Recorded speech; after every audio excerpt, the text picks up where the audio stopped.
of the Zoning Board of Appeals. This meeting is being held electronically to protect public health and safety due to the COVID-19 virus and to comply with orders issued by the Governor, the Michigan Department of Health and Human Services, and/or the Washtenaw County Health Department. We intend to conduct this meeting similarly to an in-person meeting. However, please be patient if there are technical issues. The Zoning Board of Appeals is a 9-person volunteer board nominated by the mayor and approved by the City Council. First, we will hear from Planning Services, represented tonight by John Barrett. Then the applicant or their representative will make their presentation. Applicants will have 5 minutes in which to make their presentation. Staff will keep time and announce when 30 seconds are remaining. We may ask questions of either the city or the applicant. We will acknowledge any written comments received by the board. We will allow an appearing party to express their support or objections. Public comment will be via telephone only. To speak during any of the public comment periods, please call 888-788-0099 or 877-852-5247 and enter meeting ID 943-8241-9218. This information is also available on the published agenda, in the public notices section of the city website, and on the broadcast of this meeting on CTN Channel 16, AT&T Channel 99, and online at www.a2gov.org/watchctn. You need not have signed up in advance. In order to be called on to speak, callers must press *9 to raise their hand. Callers will then be called upon by city staff one by one using the last 3 numbers of their phone number. Upon being called on, callers will hear an audible announcement that the host is allowing them to speak. We ask that callers start by stating their name and address and speak from a quiet place and mute any background noise such as television so that we can hear you directly. City staff will announce when callers have 30 seconds left of their 3-minute comment period. After 3 minutes, they will be placed on mute so that we can proceed to the next speaker. The board will discuss the appeal and formulate a motion to approve the appeal. 5 affirmative votes of the board will be required for an appeal to be granted. Finally, any qualified party who is aggrieved by a decision of the board can appeal that decision to the Washtenaw County Circuit Court on a timely basis. Roll call. I am here. Mike Daniel. Here. Dave DeVarty. DeVarty here. Chris Fraley. Here. Nicole Eisenman. Here. Todd Grant. Here. Elizabeth Nelson. Here. Charlotte Wilson. Julia Good. Here. We have a quorum. Moving on to approval of the agenda. Do I have any comments on the agenda or a motion to approve the agenda? I move we approve the agenda. DeVarty. Motion from Dave. Do I have support? Support from Mike. All in favor? Aye. Aye. Opposed? All right, moving on to approval of minutes. We have minutes from the October 28th, 2020 ZBA meeting. Are there any comments or corrections to those minutes? If not, is there a motion to approve the minutes? I move. From Chris, support. Support. From Dave, all in favor? Aye. Aye. Opposed? Aye. All right, moving on to public hearings. We have petition ZBA 20-022 18 Heatheridge Avenue. John? Good evening. I'm John Barrett, zoning coordinator for the city of Ann Arbor. The first application before us this evening is ZBA 20-022, and the address is 18 Heather Ridge Avenue. Ibrahim Shunar, property owner, is seeking to alter a non-conforming structure and is requesting relief from section 5.32.2 non-conformities. The owner is proposing to construct a 260 square foot sunroom at the back of the existing residence that will be 21.87 feet from the rear lot line if approved. The property is zoned R1B single family and requires a minimum rear yard setback of 40 feet. The single family dwelling is currently 21.87 feet from the rear lot line. The subject property is in the Heather Ridge neighborhood on a cul-de-sac lot east of Vinewood Boulevard. The existing residence was built in 1953 and is approximately 3,384 square feet in size. The lot is 13,982 square feet in area. The home is non-conforming as it does not meet the 40-foot rear setback. The rear facade of the residence is approximately 22 feet from the rear lot line. The proposed sunroom requires an alteration to a non-conforming structure approval as it will be constructed along the same building line as the rear facade of the home. The sunroom is under construction, however, and the building department issued a stop work order and the project is in a hold status. If you recall, this was originally ZBA case 20-018 that was heard on August 26th for a variance. It was subsequently denied. Originally, it was proposed to be a 300 square foot sunroom, 19.87 feet away. And tonight, the applicant is seeking to the alteration, which reduces it from 300 square feet originally down to 260 square feet. And instead of 21.87 feet from the rear lot line, 19.87. So a 40 square foot reduction in size and a 2 foot setback decrease from the originally what was requested. I'm going to go to this PowerPoint presentation. Can everyone see my screen?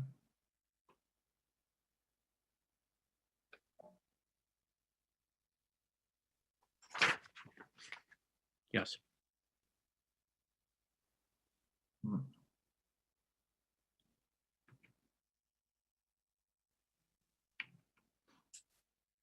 What's that football player? You see the ZBA now? Yes. Okay. The first slide is the location map. You see the subject property highlighted in yellow in the center of the screen, and it's just south of Geddes Avenue and east of Vinewood. The next slide is the aerial map showing the surrounding neighborhood and existing conditions. The next slide is an aerial zoom photo showing the existing property, and you see the relationship of the back of the house currently as it's non-conforming to the rear lot line, and the proposed sunroom is in this back area right here on the existing concrete pad. The next slide is the survey that was submitted with the application. You see right here, it says 21.87 feet to the house from the property line to the closest corner of the house. And the sunroom is to be 21.87 at that point at the corner, southwest corner of the sunroom. These are the elevations that were submitted by the applicant with the application. This is another slide that was submitted with the application by the applicant. You can see the natural cover between the houses and aerial, just a different aerial perspective. These are additional elevations that were submitted before and after elevations. The sunroom is proposed to be right here. A side view of the sunroom in the back, from the back of the house.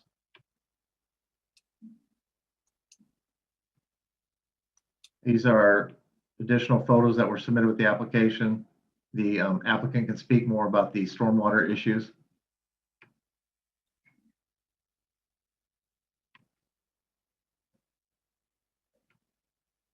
These are the photos of the property when I was out at the site.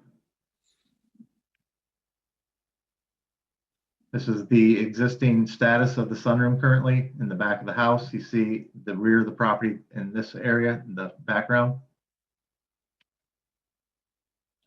This was the status of the home back in August and the first time I was there.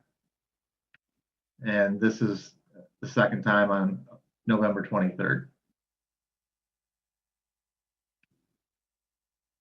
Just another view of the proposed sunroom.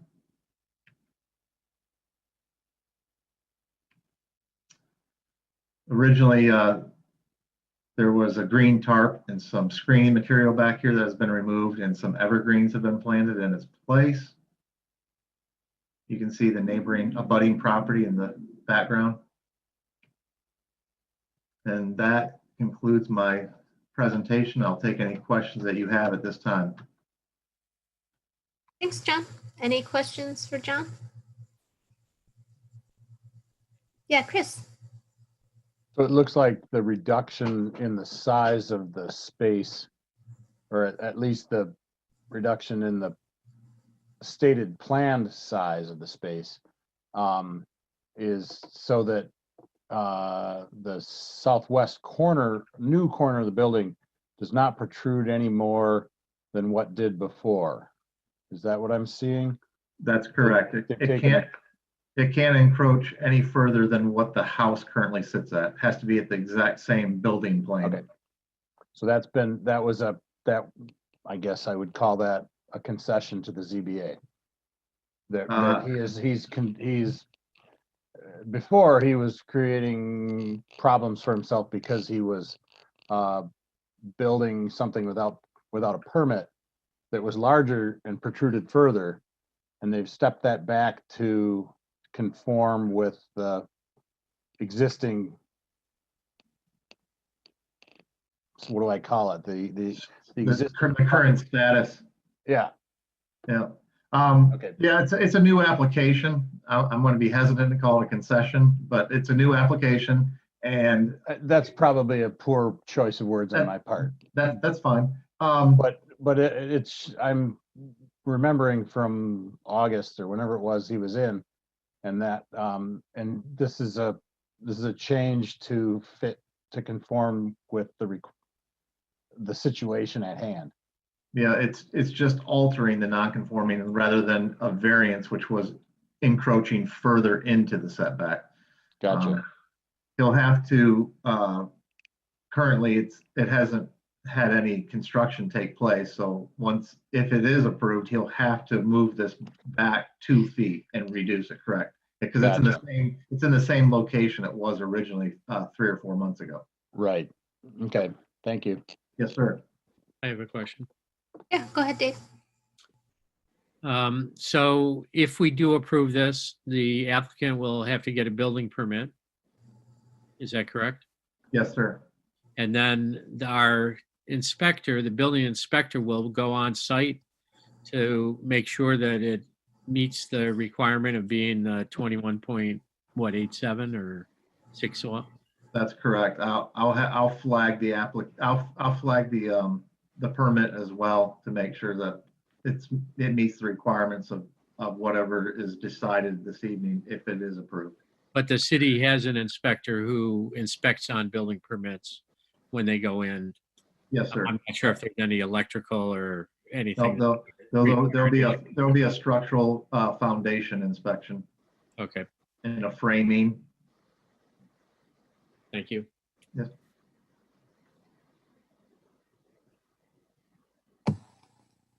Yeah, Julia. So I just want to make sure I understood, John. This is different than the last application because this isn't a variance. It's just an alteration to a non-conforming.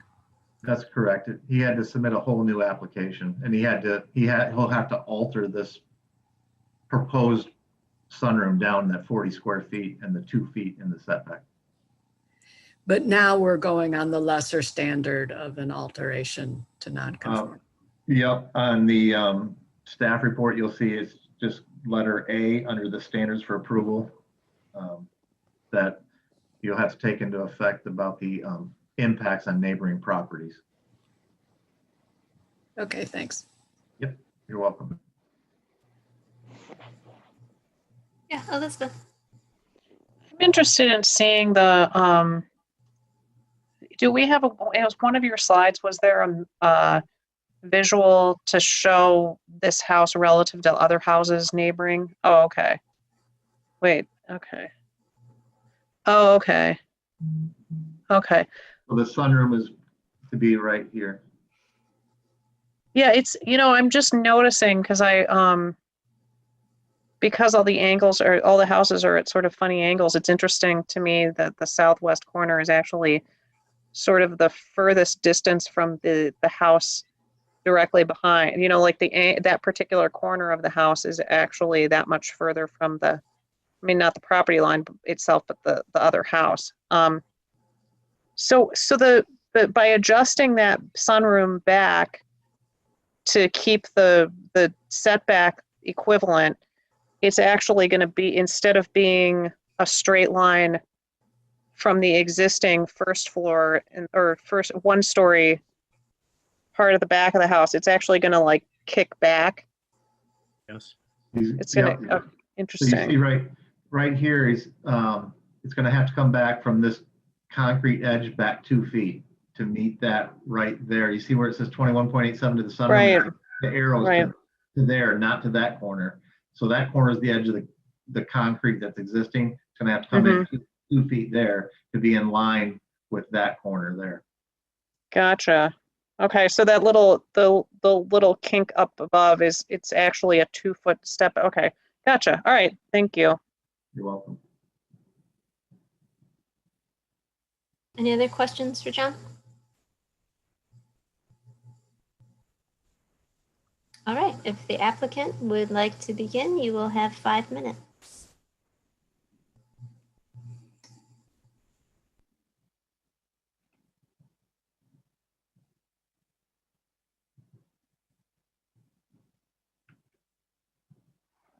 Okay, now I'm on mute. Okay, great. Thank you very much. I appreciate you guys taking on this for us. I think John, thank you very much. You did a great job explaining what's going on.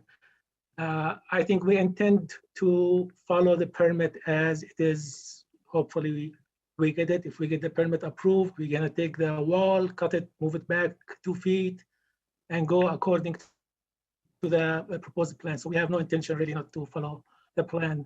You know, I know we started constructing this. This came really in the middle of Corona, sitting home, not doing anything. We need the space. We have people working out of home, and this is how we came by. And this is where we're at. I did not know about the difference between the two plans. If I knew this plan is the easier to go, I would have come up with this plan in the beginning. It's just lack of knowledge on my behalf, to be honest with you. But we're moving it back, so it is an alteration. And also we removed the tarp. There was no intention really to upset anybody with a tarp. We were trying to hide the compost box that our neighbor elected to put against the fence. That's the only reason. We took them out and we planted 5 evergreen trees as a good gesture to show our good intentions. We do need the space. We can also resolve a problem with the stormwater that keeps seeping below our garage as well. What else? As you can see, if you look at the plan view, none of the layout of these lots, they're wider than longer. They're not very deep. They're much wider than longer, and all the lots in the Heather Ridge Circle, none of them is compliant, primarily because the lots, if you go back to the map for me, John, the lots are wide and are not as deep. And this is why they're not compliant with, it can't be really compliant with the current zoning because of the shape of the lots. So this is what I have. But I ask for your support for this and to give us enough time to really try to at least cover it before the snow come around. And we'll intend to work with that. We submitted the permit application, and I think it's pending this review really. And if approved, we'll get the permit, pay the money, and get the inspections done. I want to let you know that I did an addition on my house many years ago, like 18 years ago, and I took advantage of the inspectors. I consider my inspectors my engineers, the people who can tell me what's right and what's wrong, and I really consider them as people on my side because they can tell me what's right to do on my project. So that's my plan. If you have any question, I'll be more than happy to answer.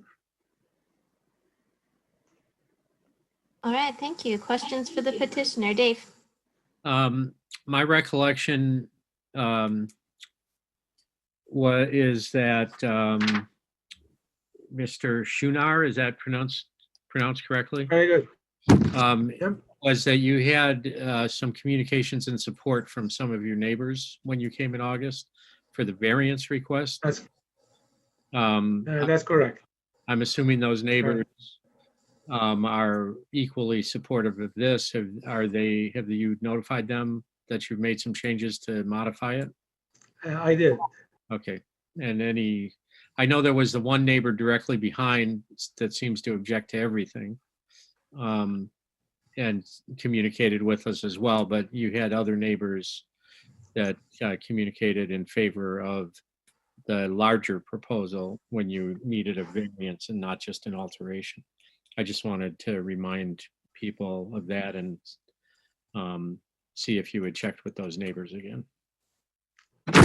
I did inform my neighbors actually, and some of them inquired about when this is coming because it was delayed by a month. So I did, and some of them is aware of it, and some might call in today as well. Okay, thank you. Any other questions for the petitioner?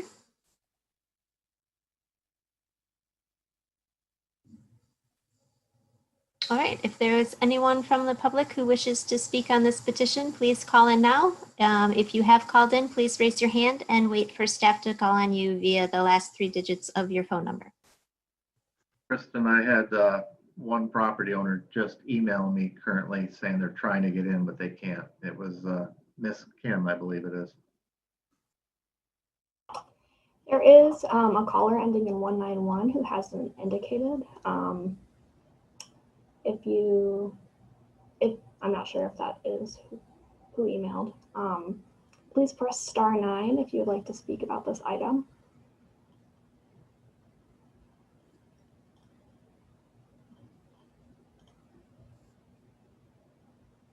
All right, no callers or attendees have indicated as of right now. Do we want to give it another minute? Yeah, we'll wait just a minute. In the meantime, I will note that we did receive a couple written letters and emails. See here, we have an email from Dr. Robert Wolf at 2226 Vinewood Boulevard, objecting to the proposal. We have an email of objection from Rita Turner Sheeran, as well as a letter of objection from Bakli Kim at 2300 Vinewood Boulevard. That's the abutting property owner trying to call right now. That's what All right, one caller has raised their hand. All right. All right, caller ending in 191, you'll have 3 minutes to speak.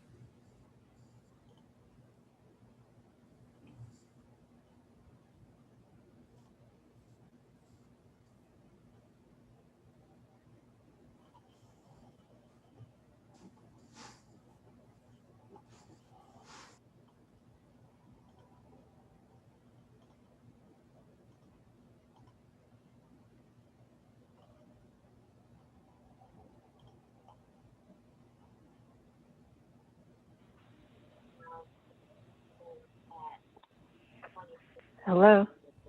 Hello. Hi there. Yes, hi. Oh, finally I got through. It's the *9 that I couldn't figure out. All right, yeah, go Okay, ahead. You am have I- 3 minutes. Oh, okay. All right. So obviously I'm calling in to oppose this construction of the sunroom. I really value my home space and family privacy, and it has been altered with the recent interactions with the neighbor. And so my backyard borders 18 Heatherridge in the back, and without any screening around the border, the backyard and my house would be clearly visible from. Hello?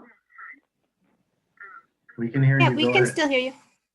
Oh, okay. Would be clearly visible from the new property, proposed sunroom.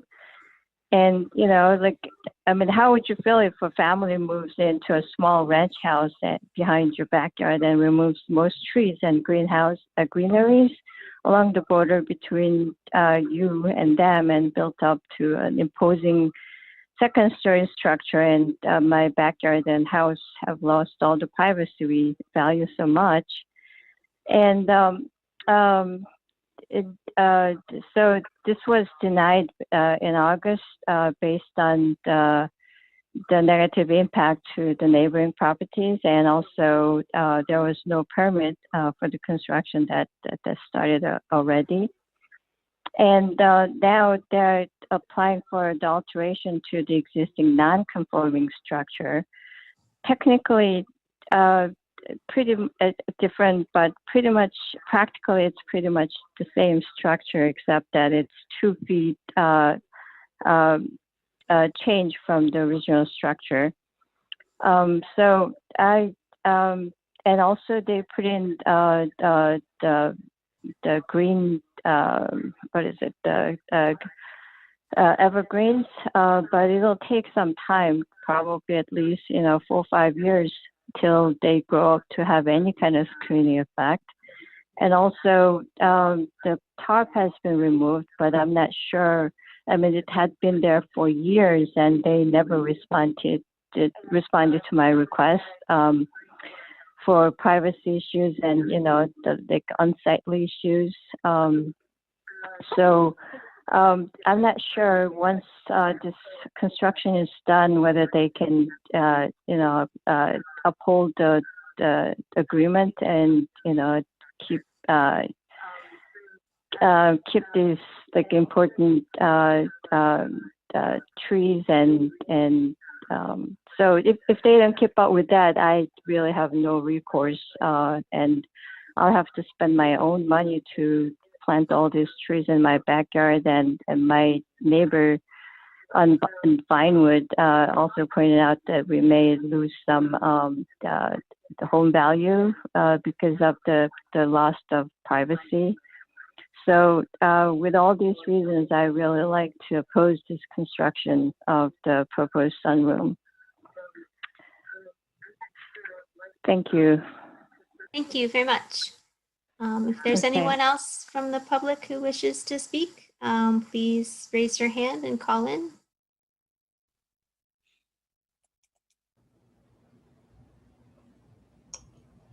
No callers have indicated. All right, thanks, Kristen. With that said, we are in discussion.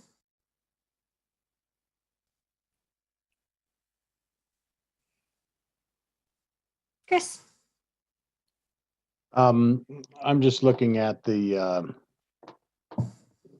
Google map here, and it looks like 2302, 2300, and 2226 Vinewood, all potentially could be non-conforming sites themselves. Is that true? Do you know, John? Which addresses? The 3 that are directly to the west of 18 Heatheridge. 20 Google calls 23 them. Go ahead. 2302 Mhm. probably most definitely is for the rear setback. Is that what you're? Yeah, 2300 possibly, maybe not 2226. 2300 or wait. 2300 I don't believe is. They have a 40-foot rear setback and there's 67 feet. So Okay. 2302 definitely isn't. 2304 they meet as well. I wanted some perspective on the naysayers, I guess. Yeah. I think that's the only one is the 2302 for the abutting properties. Okay, thank you. Dave? I have a question for John also, and then I would like to make my comment. John, it looks to me like the 2 immediate neighbors to this property on either side are also non-conforming, because as Mr. Shunar pointed out, these lots are kind of horizontal to the street as opposed to vertical to the street. And my looking at that map, it looked like both of those neighbors were closer than the 40-foot to the rear setback. That's correct. And which leads into my comment, some of my comments. I grew up in and currently live in a neighborhood with a lot of non-conforming structures. It's Burns Park neighborhood. And a lot of these homes are built closer to the sidelines and rear lines than, because when they were built, we didn't have these zoning codes. Neighbors are very close to each other, and we're very neighborly with each other. So it's kind of, I don't know if it's conducive to creating better neighbor relations. For some people, probably not. But I come at this with the personal experience that setbacks proximity in and of itself is not detrimental to the next door neighbor, to the nearby neighbors. We disapproved this last time because the standards for meeting a variance requirement are very stringent, and this failed on a couple tests. In this case, as an alteration to an existing structure, it gets no closer. It requires no additional screening. It's not a multi-level structure that he's building. It's a sunroom. So it has very minimal impact on any of the neighbors. I'm going to be supporting this. I think it's within the existing, it's compatible with the existing situation, and it doesn't impose any hardship on neighbors. I disagree that it would have a negative effect on property values. So I will be supporting this. Thanks, Dave. Elizabeth?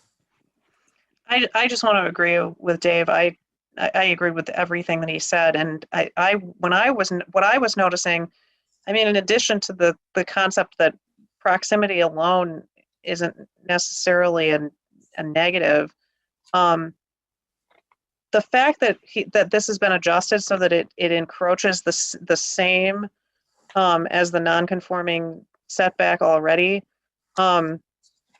in that particular corner of the house, it's actually that much further from the other house. Like that to me is the bigger difference that is relevant if you're actually talking about the impact on the neighbor. It's a little less to me about the property line and a whole lot more to me about, where the houses are situated, whether you're like looking in somebody's window or not. I appreciate that this has been brought back to us so that we're able to approve it. I plan to support this. And it just seems like a reasonable situation now that it's been shifted a bit.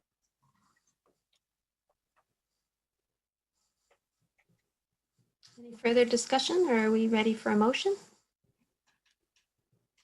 Todd? I'd just like to state the obvious. I think we've all thought this, but you have an absolute right to remove your own shrubs and trees inside your property line. The fact that a neighbor doesn't like it doesn't negate the fact that you have the ability to do that. And she's obviously free to plant shrubs of her own. So I understand that she's unhappy, but to me, removing the shrubs is not something that's really properly in front of us. And she has the power to solve the visibility problem herself by planting her own shrubs. So to me, that just drops out. I will also be approving this. I'm prepared for a motion if you're ready. All right. Thank you, Dave.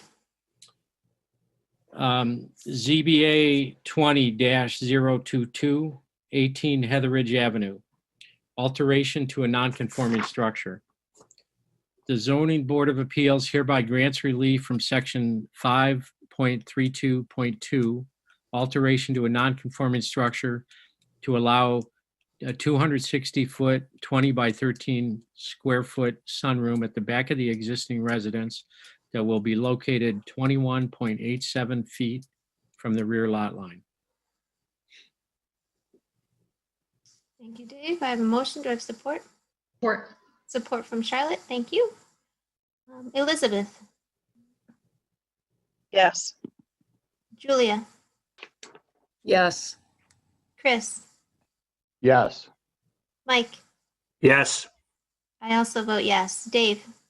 Yes. Todd? Yes. Charlotte? Yes. Nicole, Yes. the request is granted. Moving on to petition ZBA 20-024, 1912 Anderson Avenue. John? All right, ZBA 20-024, Catherine McCune, property owner, is requesting a variance from table 5.17-1, single-family residential zoning district dimensions. The owner is proposing to connect the existing detached garage to the residence with a 126 square foot addition that will expand the kitchen and add a mudroom. The property is zoned R1B and requires a 5-foot side setback and a 14-foot total setback for both sides. The project will require a 4-inch variance on the east side of the property and an overall 4-foot total variance for both sides. The subject property is located on the south side of Anderson Avenue, due east of Packard Road in the Eastover Hills neighborhood. The home was built in 1951 and is approximately 1,290 square feet in size. The lot meets the minimum area requirement of 10,000 feet. However, the lot does not meet the minimum lot width of 70 feet. It's currently approximately 60 feet. The proposed attachment of the principal dwelling unit to the detached garage has initiated the requirement of the side setbacks being met. If you'll turn your attention.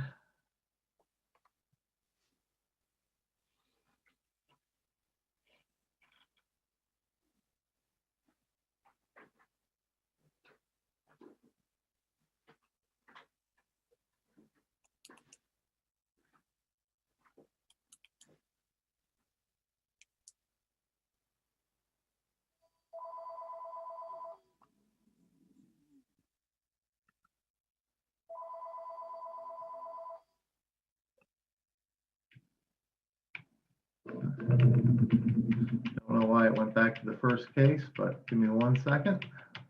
Sorry about that.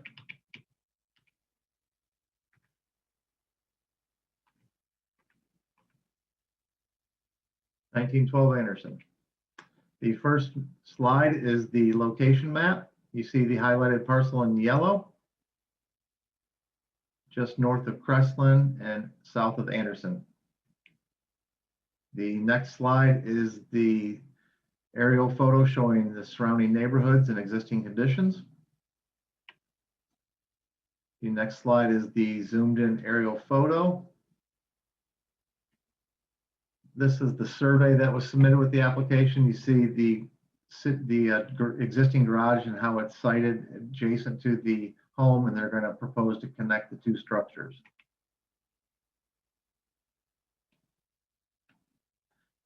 This is the connection between the garage and the home. This is the mudroom. There's an entrance door, and then you've got the expansion of the existing kitchen. The removal of the wall right here, you can see the dashed line.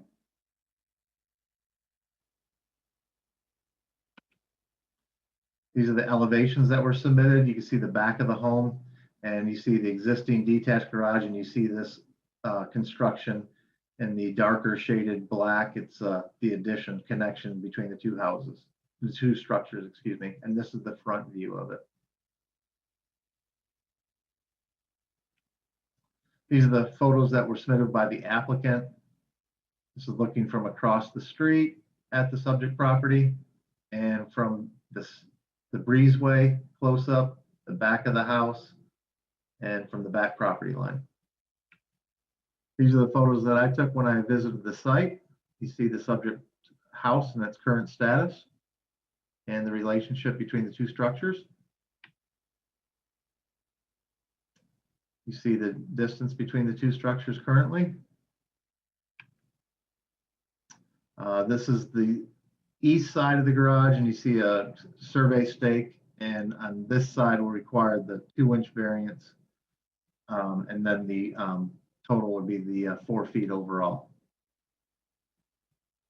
This is taken from the back of the property. So a close-up of the existing garage. And the other side, you see the survey stakes, and then the connection will take place over here.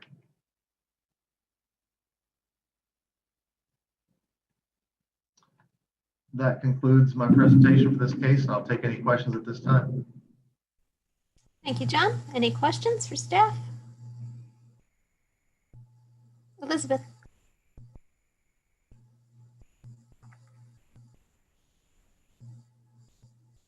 If you said it, I missed it. I'm curious, how many square feet is the addition to just fill in that space? Approximately 126. Okay. And so it's just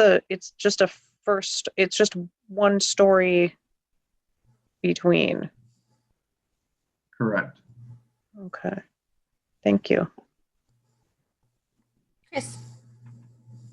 I've read this and I just listened to your presentation, which was very good. Clarify for me why the variance. Is it going to overbuild the lot? Or because it's not changing the footprint necessarily of the two buildings. So It's filling in the footprint between the two buildings. So we're not getting any closer to the lot line, are we? We're not changing the garage. We're adding no, do you see on my staff report in the definition of accessory building and the highlighted portion of it, the last part, it says when an accessory building is attached to a principal structure, then it has to meet the same setbacks as the principal structure. So once they attach these two structures, and you don't have my screen right now, do you? I'm at standards for approval variance. When attached, the accessory building shall be considered part of the principal building for setback purposes. Yep. Okay. All right. We're in the zone of esoterica at this point, I think, aren't we? I mean, well, it all becomes one structure, and then that structure has to meet the side setbacks. It's currently at 4.8, 4.9, so it's about it's a 4-inch variance, I believe. Did I say? Yeah, 4-inch variance on the east side, and then it's going to require, and overall, it'll have to have 14 feet, and it has approximately 10 feet, so it'll need 4 feet overall. okay. Gotcha.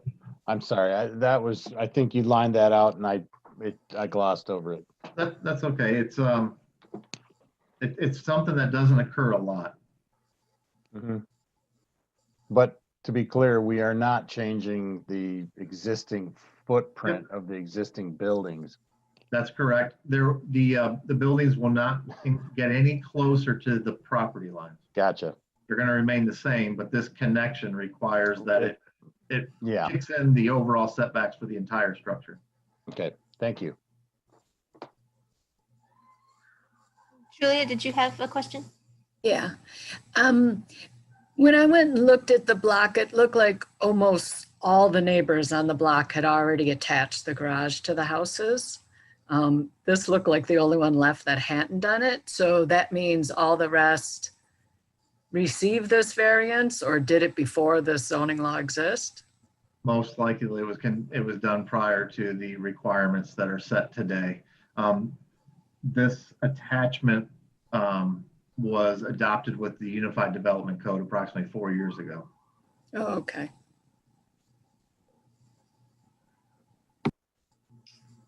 Any other questions for John? Yeah, Chris. So just to clarify, based on what you just said, this is not something that they have created.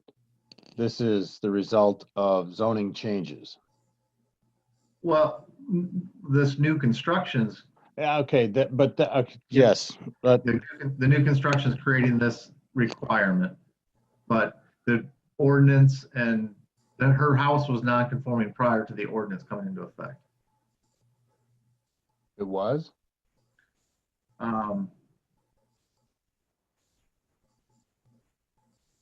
On the one side where it doesn't meet the 5 feet, yes. It has to be a minimum of 5 feet on one side and 14 total. And so it's 4.9. So she's going to need, it's going to just require the 4 inches on one side and 4 feet total. Okay.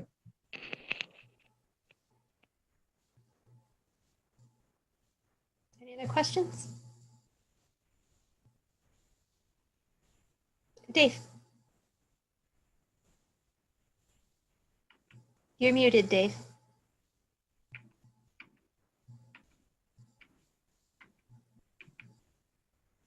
Sorry, my phone was ringing, so I muted. No worries. So acknowledging that they're not moving any closer to the lot lines. And this new development code, Uniform Development Code, came into being 4 years ago. If this garage were not even there and they just wanted to do an addition, how close to the lot line could they get? 5 feet. So we're talking less than a foot, basically. Correct. About a foot. 4 inches. Yeah. Okay, that makes my decision easy. Thank you.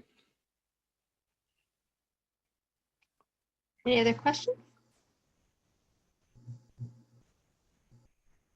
All right, if the applicant is ready to speak, you will have 5 minutes.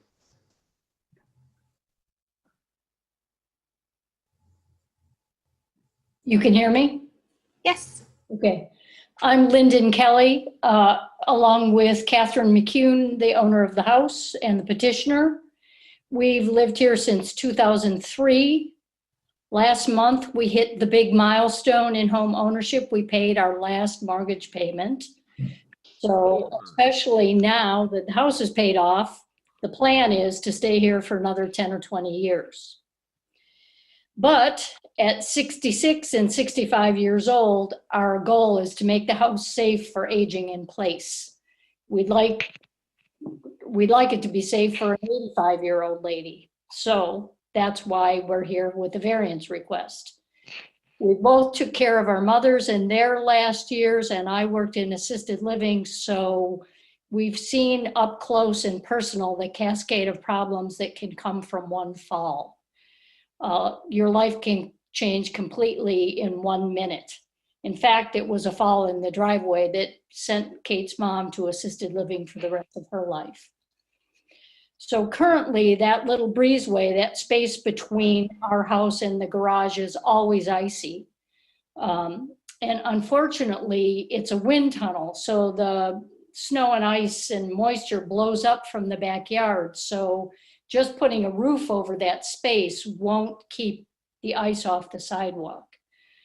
And our second problem is that the current entry door to the house comes into a 36 by 39 or 36 by 33 inch landing at the top of the basement stairs. With the door open, it's even smaller. So not a good idea when we come in together and when we come in with groceries. We could make that work when we were in our 50s, but in our 70s, we'd like to be smarter. So enclosing the space between the garage and the house is the solution we're after. The 126 square feet we gain will give us room for a mudroom with a bench, place to put our coats, place to put the groceries down when you're coming in, and more importantly, maybe get the door away from the basement stairs. We also get a few extra feet in the kitchen, enough to bring the pantry up from the basement, and even sneak in a dishwasher, which we're looking forward to. And eventually, should the need arise, it'll also give us space to put the washer and dryer upstairs. As you've noted, there's no change in the footprint, so the neighbors, their yards, their houses won't relate to our house or our yard differently at all. In fact, the only family who will be able to see this is the guy right behind.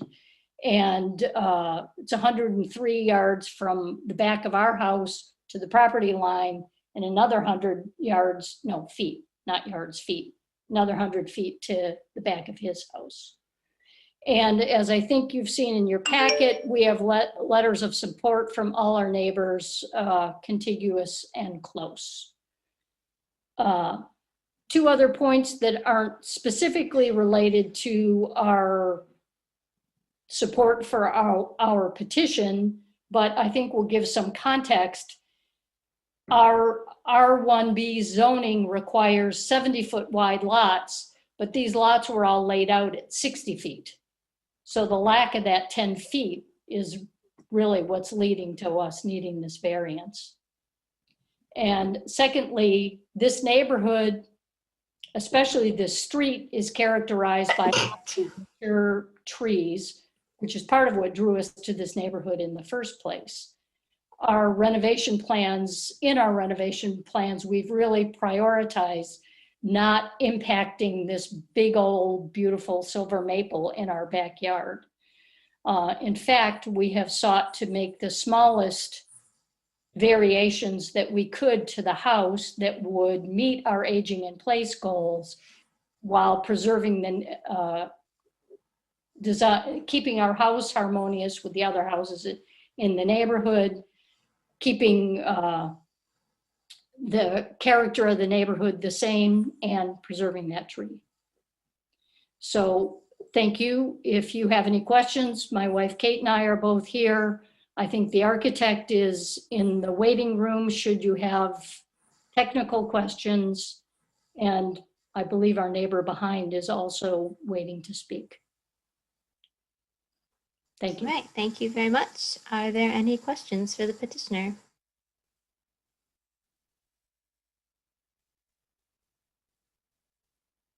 All right, none.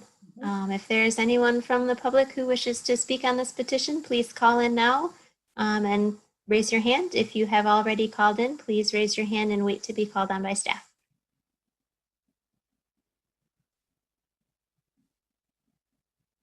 All right, caller ending in 563. You'll have 3 minutes to speak.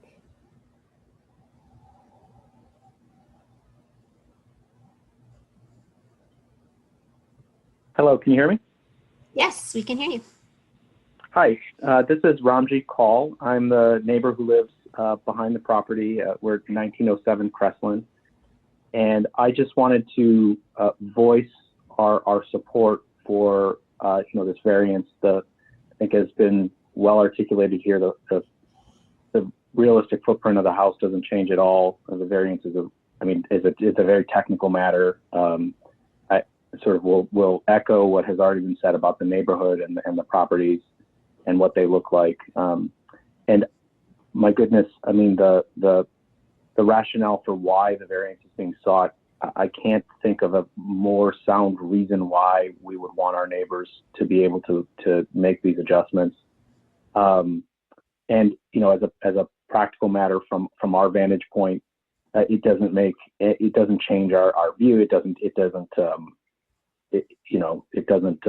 We'll hardly notice. And even if we did, the rationale here seems to be beyond sound. So I sure hope that the board grants the variance. Right, thank you very much. If there's anyone else who wishes to speak, please call in and raise your hand.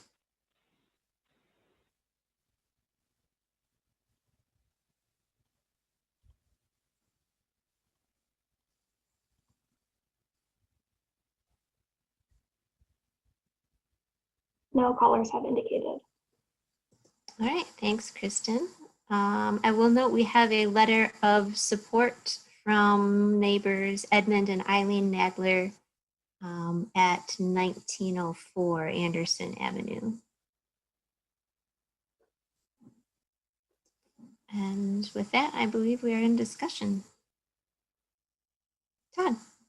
Yes, this is an easy yes from me. Ms. Kelly, and on behalf of herself and her wife, did an excellent job in explaining their thinking, why they want this.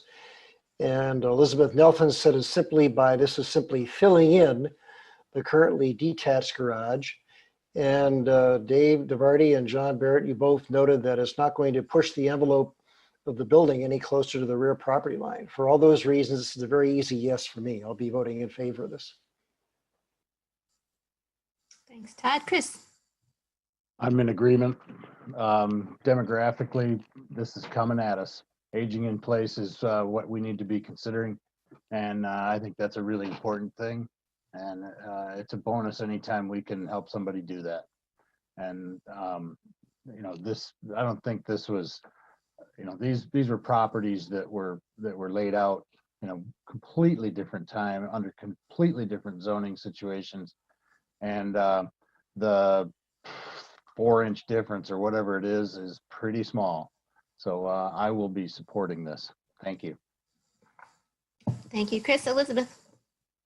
I want to echo what Chris said, and I also want to add that I want to compliment the petitioner for really presenting every explanation for why, because particularly when you mentioned about the wind tunnel and how even if you just put a roof over, that wouldn't be good enough. Because I around the corner from me, I was literally thinking of a situation where on Pauline, there's a roof that just goes between a house and a garage. And the way you explain this, it makes perfectly logical sense to me, and it's just a few inches. So I'm really happy to support this. This is a really good project. I'm happy for you that you're able to do it. Charlotte? I really do feel for those comments about aging in place and wanting to do that. But I'm going to be looking at this as from the circumstances of the property. And I think it does still fit the variance requirements as far as the skinny lot, the location of the garage, and the topography of the lot. So I'll be voting in favor of this for those reasons. Thanks, Charlotte. Dave? I want to compliment the petitioners for coming in and really asking for the minimum they need in order to make the changes that they need to make for the structure. And I think it meets our criteria to grant a variance. So I will be voting in favor of this. Thank you, Dave. Any other comments or questions? Mike? Yeah, echoing everyone's points, and I am going to vote in favor of this. And I will say I was not at all swayed with any undue influence by the public commenter who I did go to law school with. I did not know he would be calling. So that was pure objectivity, and I am still voting for this for other reasons. I want that on the record. Thanks, Mike. Nicole? I'm prepared to make a motion. All right, awesome. Thank you. Yep. This is ZBA 20-024, 1912 Anderson Avenue. Variance. Based on the following findings and in accordance with the established standards for approval, the Zoning Board of Appeals hereby grants the following variance from Chapter 55, Unified Development Code, Table 5.17-1, Single Family Residential Zoning District Dimensions. A variance of 4 inches on the east side and 4 feet overall for both sides to allow a connection of an existing detached garage and residence that will accommodate a kitchen expansion and mudroom. All right, thank you, Nicole. I have a motion. Do I have support? Support from Chris. Todd? Yes. Julia? Yes. Nicole? Yes. Mike? Yes. Dave? DeVarty, yes. Charlotte? Yes. Elizabeth? Yes. Chris? Fraley, yes. I also vote yes. The request is granted. Moving on to petition ZBA 20-025, 1802 North Maple Road. John? Okay, ZBA 20-025. Chris Childs of Tri-County Builders, representing the property owner, is requesting relief from section 5.32.2, alteration to a non-conforming structure, to allow for a 266 square foot addition to the rear of an existing single-family residence. The new construction will accommodate a bedroom and bathroom. The property is zoned R1C single-family residential and currently does not meet the side setback requirement of 5 feet. The proposed addition will not encroach any further into the side setback than the existing south side of the home. The property is located in the east side of North Maple Road and in the Garden Homes Park subdivision. The home was built in 1930 and is 1,150 square feet in size. The property is currently non-conforming as the residence does not meet the 5 foot side setback, as it is only 1.5 feet from the side lot line.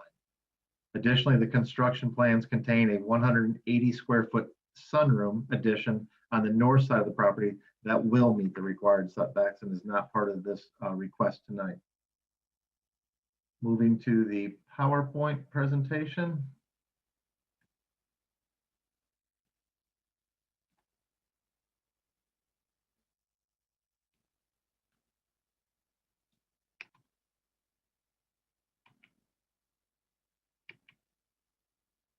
You see the first, can you see the slides?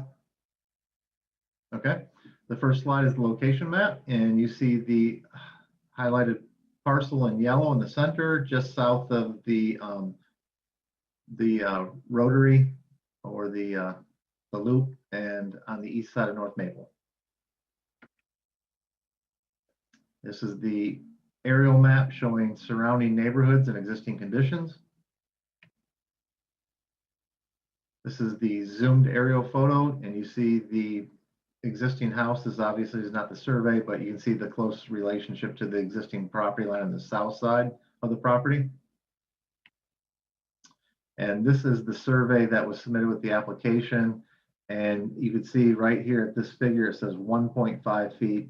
So the kind of the southeast portion of the home is 1.5 feet. And as you move up, it's like 4 feet 3 inches, I believe, right there.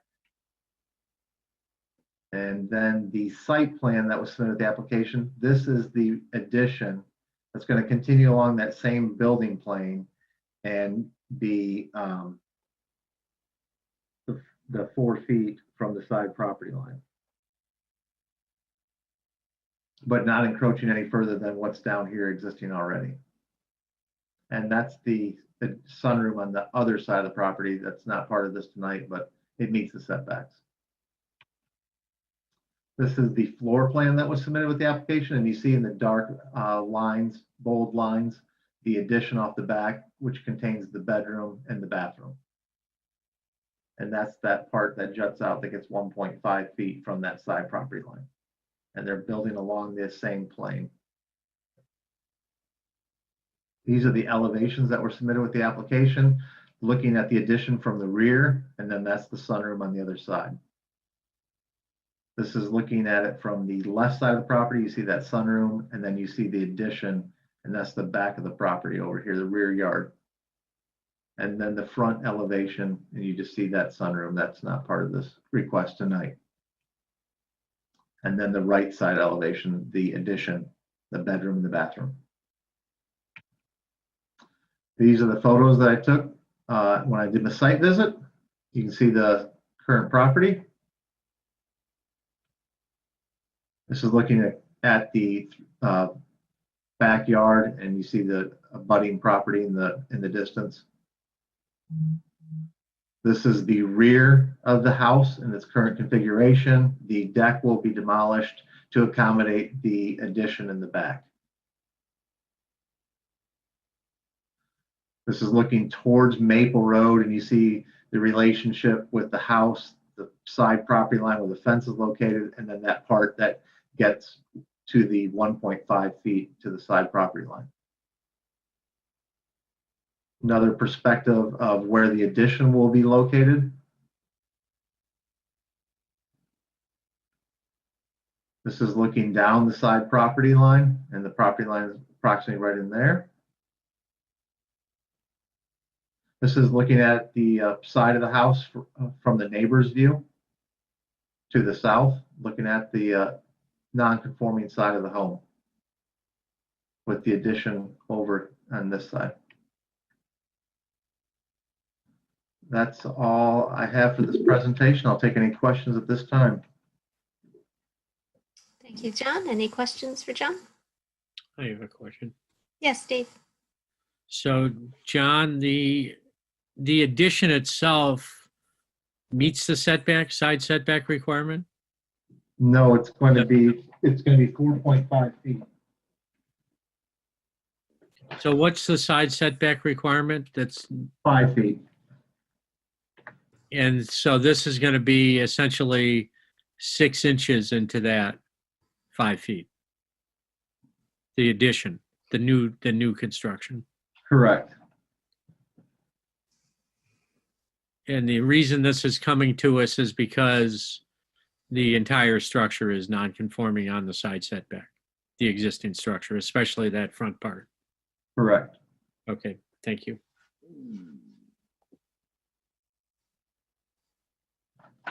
Any other questions for John? Chris?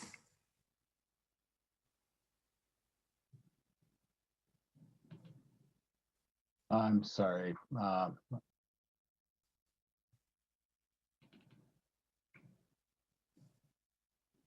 You're muted. There we are.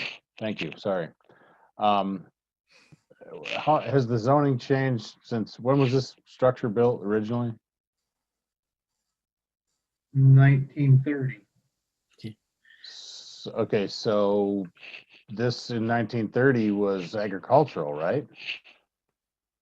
I mean, it's somewhat irrelevant right now, but I just want to see that, you know, zoning changes have happened to this piece of property over time. It wasn't originally placed that close to the property line. The applicant might be able to speak to that. I think this was, this property went through a land division many decades ago. Gotcha. And that's why it was so close to the property line. I think they did a land division prior to even zoning taking place. Right, okay. So it's not as though this is well, I guess they could set it off 4 inches or 6 inches rather, but Correct, but they not have an issue. they wanted to continue along the same building plane. I get it. Yeah. Yep.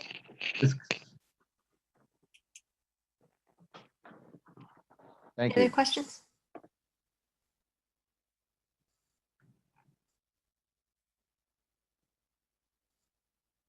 All right, if the petitioner would like to begin, you will have 5 minutes.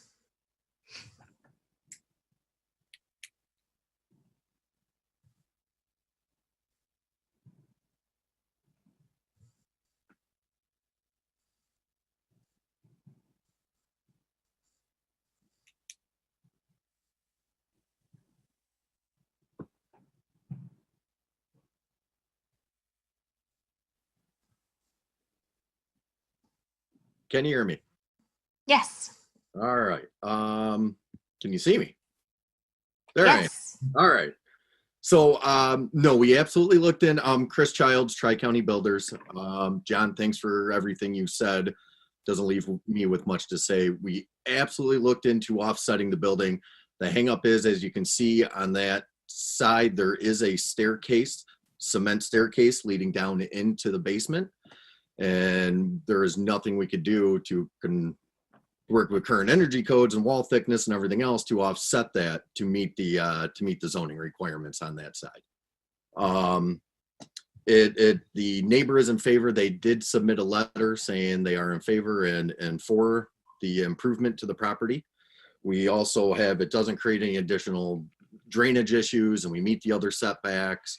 And as always in Ann Arbor, this is a age in place situation where putting the master on the back made the most sense for them to continue to stay in that house as much as they love it there.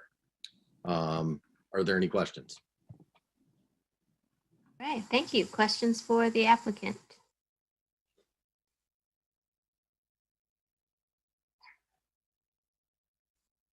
All right, no questions. If there is anyone from the public who wishes to speak on this petition, please call in now and raise your hand and wait for staff to call on you.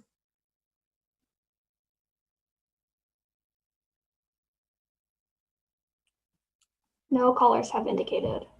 All right, thank you, Kristen. I will note that we did receive one letter of support for this petition from Ellen M. Bassett at 1780 North Maple Road. And with that, we are in discussion.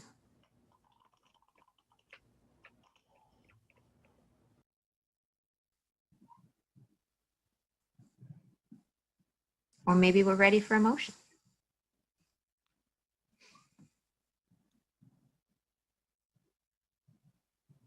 Dave. Well, first of all, I'll just briefly say that I'll be supporting this, and I'll make a motion right after if nobody else wants to speak. This is a pre-existing, and they're actually not going closer to the side setback than the front of the structure. So I see it as a minimum incursion to add this addition. It's an alteration, so it doesn't have to meet the more stringent standards of a variance request. So it's an easy one for me to support, and I'm prepared to make a motion if nobody else wants to speak.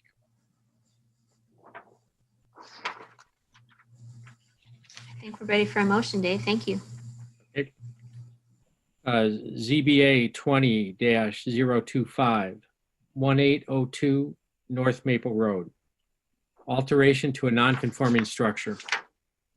The Zoning Board of Appeals hereby grants relief from section 5.32.2, alteration to a non-conforming structure, to allow a 266 20-foot by 13-foot 4-inch square foot addition at the rear of an existing residence.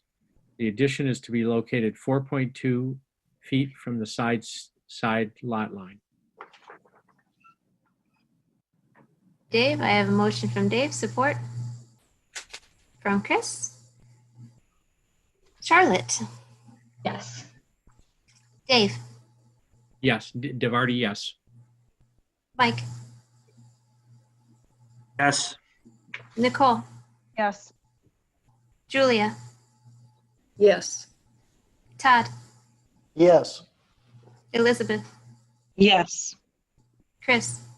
Braley, yes. I also vote yes. The request is granted. Moving on to petition ZBA 20-026-2540 Londonderry Road. John? Okay, ZBA 20-026. KLA Development, representing the property owner, are requesting 2 variances and 3 alterations to a non-conforming structure. The first variance request is from section 5.21.2b to allow for a third driveway curb cut that will create a circular drive along the Londonderry right-of-way. The second variance is from section 5.26.2a1, fences, to allow a 6-foot tall, 100% opaque fence in the front yard. The 3 alterations are: 1, to allow a second-story addition to an existing first floor that does not meet the required front and rear setbacks; 2, construction of a roof over an outdoor cooking area that will encroach into the rear setback; and 3, construction of a new covered front porch that will encroach into the front setback. The property is zoned R1B single family residential.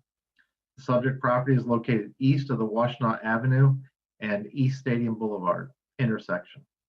The home was built in 1959 and is approximately 3,085 square feet in size. The applicants are proposing to construct a new circular driveway along Londonderry Road, which requires a variance for a third curb cut. Section 5.21.2b requires an additional 600 feet of lot width in order to allow more than 2 curb cuts per lot. The subject property has 300 total feet of lot width. The property has an existing driveway on the Adair Road side of the parcel. The second variance request is to allow a 6-foot tall, 100% opaque fence in the front yard along Adair Road that will serve as a refuse and compost cart enclosure. The submitted plans are requesting a new second floor living area above the existing non-conforming first floor. The second floor will encroach 4 feet into the front setback and 23 feet into the rear setback. The second floor will not encroach further into either setback than the existing ground floor. The second alteration request is to allow a 93 square foot roof over a new outdoor barbecue area that will not encroach further into the rear yard setback than the existing rear facade of the house. The third alteration to a non-conforming structure request is for a new 136 square foot covered front porch on the Londonderry side of the road. The new covered porch area will not encroach further into the front setback than the garage's current location. Moving to the PowerPoint.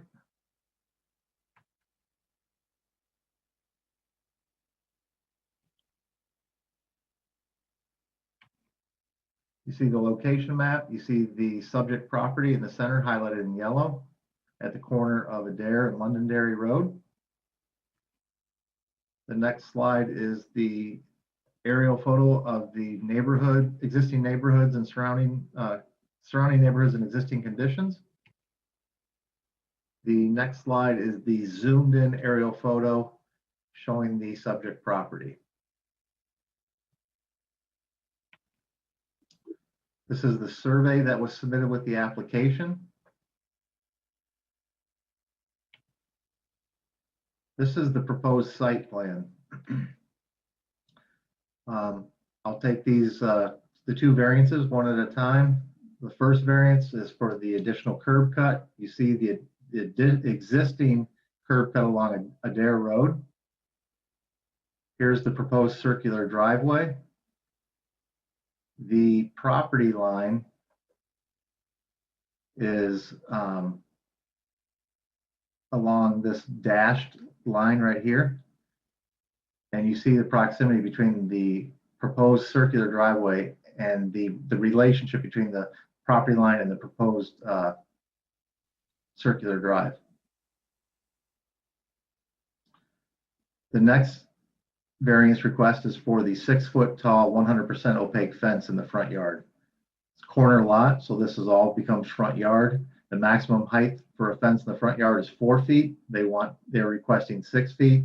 The maximum opacity is 50%. They're requesting 100% for this compost and refuse. Hopefully those two variances make sense. And the next three alterations are for a second story. You see the dark out footprint of the residence. A second story will go right on top, directly over this existing ground floor. And the red line right here is the setback of for the front setback. And this is the 4-foot encroachment into that front setback with the front side. The rear setback is this red dashed line running right this way. And this whole portion will require the alteration going over the existing ground floor for that rear setback. The other alteration is for this barbecue area that's all in the rear setback, but it's going to be on the same building plane as the ground floor coming down, and there's going to be a proposed roof covering over that. So that roof extension will be in this area along the same plane as the existing rear facade right now. And then lastly, the last alteration will be for the covered porch right here. That's just tucked behind the garage wall and won't encroach any further into this front setback.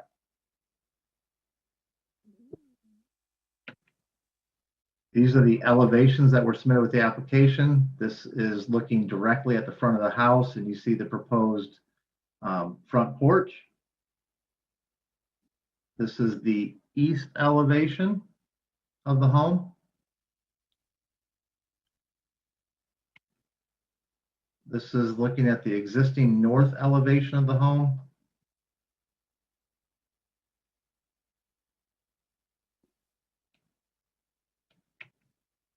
This is the proposed west elevation. You see the existing west and the proposed west. This is the area where the barbecue area would be covered right here. And then you see the addition of the second story as a current condition, the new second story. Existing south elevation, proposed south elevation gives you the detail of the fence, and then you see the second story and also the covered barbecue area right here. These are the photos that I took when I made the site visit. Looking at the front of the house, you see it's an uncovered front porch right now, patio area. Just another angle of the front of the home. This is from Adair Road, and this is the existing driveway, and you see their compost recycling bins, and this is where the area where they want to put the fence. The fence variance will go approximately right here. This is looking along Londonderry, and this is the location where the proposed circular driveway and the extra curb cut variance request is being sought. This is another view of the front porch and the entrance area.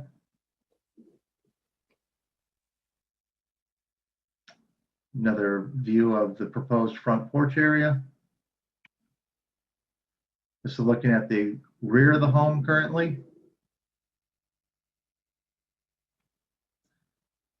This is a photo of where the barbecue area would be proposed to be. You see the relationship, the backyard right here, and the second story would be up in here. Looking directly at the rear of the house from the rear yard. Looking at the abutting property.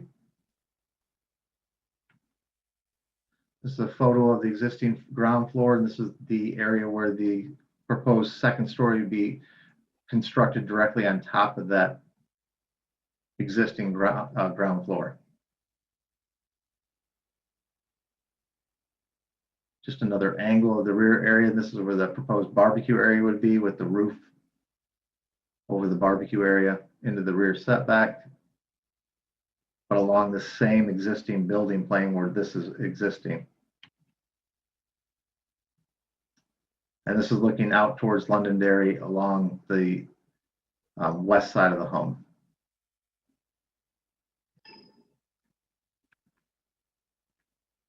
That is the end of my presentation. I'll take any questions that you may have at this time. Thank you, John. Elizabeth. There's going to be a bunch. Yeah, this is really hard to like parse out. Well, I guess Yeah. my first question is, with all of these variances, is there an opportunity for us to like accept some and reject others? Yes. Okay. All right. I'm glad you're on this slide, because this slide, it is unclear to me. Can you explain to me? So the upper, as I'm looking at it, the upper left, poking upwards out of the dark black, what is the significance of that box in red? That rectangle just like on top of the dark black outlined addition. You mean this right here? Yeah, what's the significance of that? They're giving the dimensions of the second story, and that's the area that will encroach into the rear setback. But this whole area already encroaches into the rear setback. This is the ground floor, and then you basically superimpose a second story on top of it. And so this is the rear setback line. And so all this will be encroaching in the rear setback, but it already currently does. So therefore, they just need an alteration for that because it doesn't encroach any further into the setback. Wait, so is the second story overhanging the first story? No, it's going directly on top of it. But why is that red box up over top? That's measurements. Which red box? Oh, so that's not actually measuring an area. That's just, or it's not actually outlining area. It's just measuring distance. That's measuring the amount of floor area on the second floor that's going to encroach into the rear setback. It's 23 feet 4 inches by 19 feet 4 inches. Okay. All right. So my second question is there currently a driveway on Londonderry? And No. they're adding another curb cut? So they're adding 2 new curb cuts on Londonderry. Correct. And they have enough road frontage for 2 curb cuts. They don't have enough road frontage for 3. Okay. And then the line that's like parallel to Londonderry, is that like the city's right of way? Yes, this is the right of way right here. And at some point, there's a sidewalk should be constructed in here.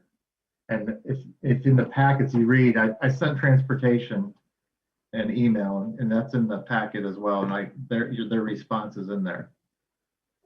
Oh, shoot. I hadn't seen that. Okay. Do you have that in the packet or not?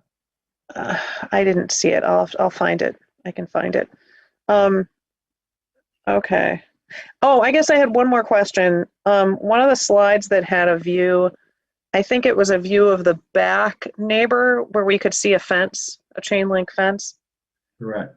Is there it looked like there was a sidewalk there. Is there like a public right of way, like a sidewalk that's going across that way, or was I imagining things? You may have been imagining things. Okay. Well, I mean, it looked like one of those sidewalks that cuts between houses. Yeah, right there. Like, what am I looking at? It looks like two parallel fences, or does it? I believe that's a dog run. Oh, okay. Oh, well, I don't own a dog, so I don't know about such things. It could be a chicken coop. Maybe so.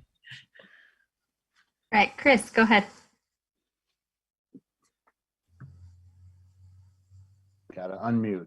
I think it's illustrative to realize if this house was built in conformance with the 40-foot setbacks, because it's a corner lot, where you would be able to build. This is a pretty constrained site. Because there's 2 40-foot setbacks between which you can by right build a structure. But this is in a neighborhood of sizable homes, and so the 2 competing 40-foot setbacks doesn't leave you a lot of building envelope space, and I think that should be illustrated. It is, but it should be emphasized, and maybe John, you could do that. Say that again. I'm sorry, Chris. When I'm looking. I'm Oh. sorry. I was looking Well, at. let me just apologize. The email from transportation is not in your packets. I'm trying to send it to you right now. But go ahead. Gotcha. I'm looking. Oh, you have it up too. Okay, you got A1.1. Correct. There is a left 40-foot setback line that goes from the top left third of the site down to the center of the house and then curves. Yes, you just followed that. And then there is a right 40-foot setback line. Between where he just ran those cursors is the only space of the building envelope if you were going to build by right without any variances or any kind of changes required through the ZBA. That's a pretty constrained site, and I think it's important fact to obviate. And John just ran his cursor down the left side and down the right side. All the space the little bit of space in between is where you could put a house. So I really think that that needs to be explained clearly. And while it is listed on there, if you're not looking at drawings all day long, you might miss it. And I think it's important. All right, thank you, Chris. Todd. Thanks. Yes, my question, John, pertains to the need for a third curb cut. I imagine the applicant can probably address this a little better, but I imagine that backing out of the driveway and going down toward Adair Road, because you're so near where Londonderry forks off, that you might have to watch traffic in 3 directions. So it might be a little difficult. And Chris, I see you nodding your head.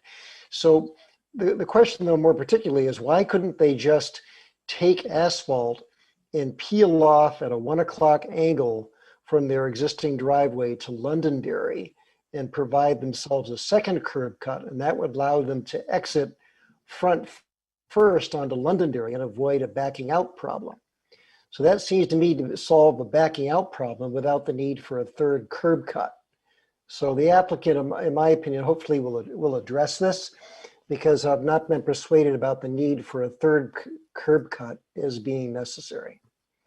And the way that it's proposed is the second stretch of asphalt along Londonderry. If in order to get into the garage, you're going to have to go onto Londonderry, go south onto Londonderry, and then curve around and go up into the driveway. But anyway, my question is the need for the third curb cut. Do you have any insight into that, John? Did the applicant give you any as to why they need a third as opposed to doing just 2? Yeah, that's going to be a better question for the applicant. Dave, go ahead. I've got a question and some concern about the curb cuts also. So this kind of a two entryway drive is not going to the garage. It strikes me that that's going to be a spot that becomes a parking lot for one or two vehicles. Would those vehicles be out of compliance with zoning by being parked there in the in that front setback? I just see that as it's not a driveway to anything, and it's just I see it as a place to contain vehicles, which would be out of compliance with our front setback zoning requirements. Can't have parking in the front setback, that's correct, but so they would have to have their parking. They have a legal spot right here in their garage and leading to the garage, so maybe this would just be for guests. I'm not sure. I mean, there is parking allowed on Londonderry for guests. These are not very highly trafficked roads. So I would question the need to worry about backing out. I've backed out of a friend's driveway on Huron, just west of 7th Street. Now that is a difficult road to back out onto. But Adair and Londonderry are very lightly trafficked. If anything, you would take your danger is that you're not going to look because you don't expect any cars. But anyway, I don't see any need for this 2 additional curb cuts, and I see it as essentially giving permission to park some vehicles within that front setback on that side. So that, to me, that's the problematic thing, and hopefully the petitioner will address that, but that's a concern that I have on the curb cuts. In terms of the additions, the space additions that are alterations, I don't have any problems with that. And part of it is pointed out because we have all the setbacks requirements in this neighborhood require a much tighter building envelope, and to just alter this structure and not go any further into the setbacks by adding a floor, I have no problem with that. I sent the email. I'm not sure. I apologize. Did anyone get that? Does anyone have questions about it? I'm not looking at it. I got the email. It is interesting. I've had a lot of conversations with city staff around sidewalks and trying to understand how, because there are like miles and miles of gaps, and I was interested at one point, and well, still am, in how we're sequencing them and prioritizing them. And this is one of a couple of neighborhoods where it's really, really low priority, but I think it would be pretty, don't feel comfortable allowing the construction of a driveway where clearly a sidewalk should be. Whether or not this is likely to be filled anytime soon, it just seems very strange to me why we would do that. I'm very interested in hearing from the petitioner about reasoning why this is the best way they can get a circular drive going. It doesn't.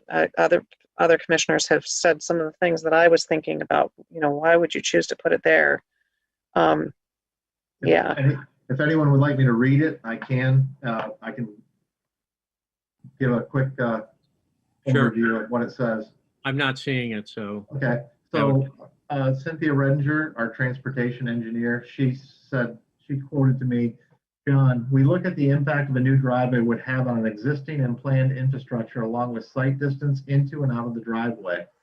We are not supportive of driveways located so closely to intersections if there is an alternative. However, my biggest concern is the proposed driveway's location in relationship to the right-of-way line and the eventual sidewalk placement.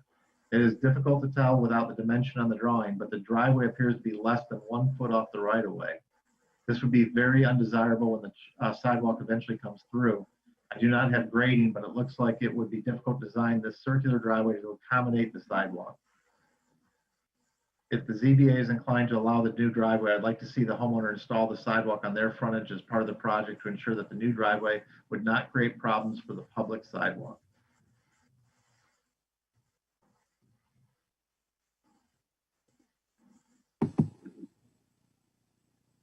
Julia. I'm in general not a big fan of the curb cuts, and I'm not seeing it on this one. But John, I had a specific question. When I went out on Monday, they had a dumpster out there, and it looked like they were demolishing stuff. Do they have a permit? Do you know what's going on? I can check. I was out there previous to Monday, so I was out there about 3 weeks ago, so I've not been back since.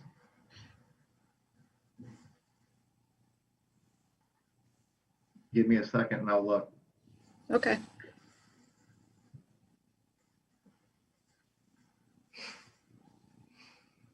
Nicole. I also have a question, John. Do you have any photos of the existing fencing that's, I'm assuming there's some sort of fencing around the pool area?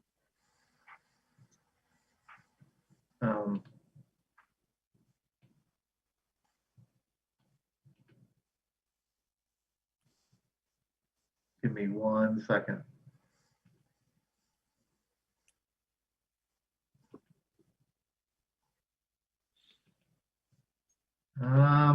There is fencing around the pool area. I just don't have pictures of it. It was enclosed. Yeah, so if we were to grant the variance for that small area of fencing, is it a possibility that more fencing could be added in the future? Not if you say it could only be in this location for X amount of feet. Mm-hmm. I think they're asking for, the width is approximately, they're asking for 6 feet of depth and it looks like 10 feet of length, 60 square foot area, Okay. 10 by 6. Thank you. Give me 1 second. I'm trying to find out if they got a demo permit. Most likely if there's a dumpster, it would be for a demo permit, doing some demo work. They may be doing some work inside the house, doing some interior work.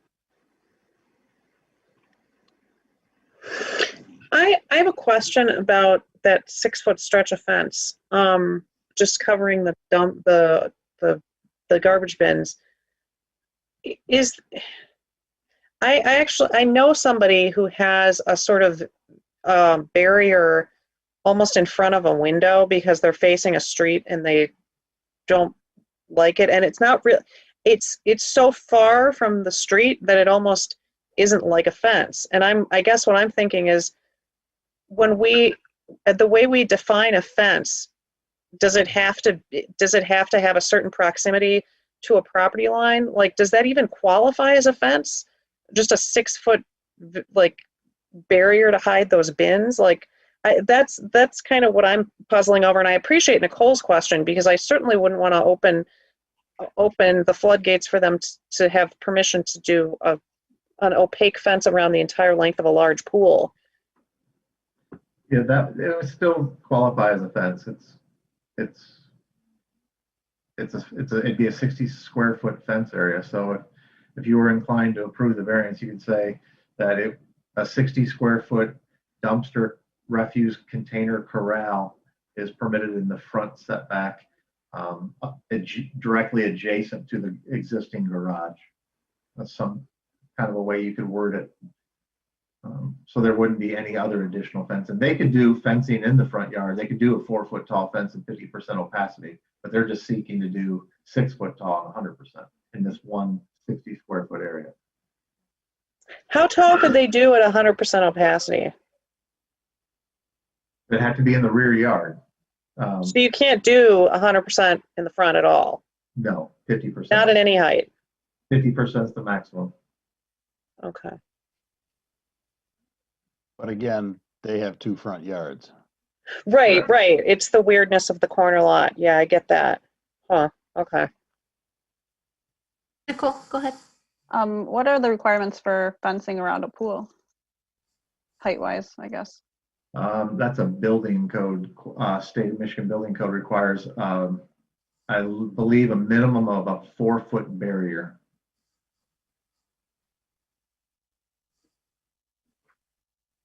But that could be chain link, right? They have spacing requirements. I believe it can be chain link, yes. You're starting to get into the building code though. And Chain link is like the most wanna stay away climbable from fence I want to stay ever. away from building code issues. We got a lot going on this site. Are there any other questions for John? On this fence, how close to the front lot line are they asking for? It's probably 30 feet from the property line on that side. And is that, if we grant the variance for that fence, does it have to be there at that 30-foot distance? Well, that's what I was saying. To put a fence in the front. That's what I was telling Nicole. You guys could say, you just say the fence variance is for a 60 square foot dumpster corral directly adjacent to the garage. Now, No further encroachment than 6 feet off the front of the house. could they do a 50% opacity 6-foot corral there? Sure. So they could really do something there as a screen without it just not. No, they can't do 6 foot tall, 50% opacity. They could do 4 foot tall, 50% opacity. But I thought you were asking me, can you grant the variance of 6 foot? And the carts, the roll-off carts aren't 4 feet tall. They're about 4 feet at max. Okay. All right, any other questions for John?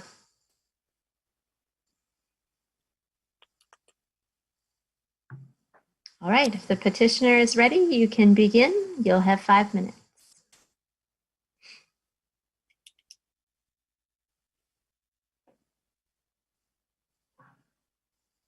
Hi, can you see me?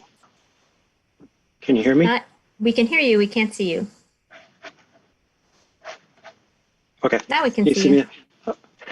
Hi, so my name is Ryan Krotz, and I'm the architect who's designing the project for the homeowner. Just to clarify on sheet A1.1, all the red text, all the red line work pertains to the variance requests and the request for alterations. It's just to highlight elements on the drawing that I'd like to bring to your attention. So the red line work isn't line work that applies to the walls or doors, for example, for the building. It's just to dimension and provide text and explanation for the variance requests. So I'll start with the two variance requests as opposed to the alterations. The driveway request is to provide closer access to the home's main entrance, especially for guests. The thought behind adding the 2 curb cuts along Londonderry will allow for one-way traffic, eliminating the need to reverse into Londonderry Road. We are open to adding, instead of 2 curb cuts along London, just one. Excuse me. Can you still? Okay.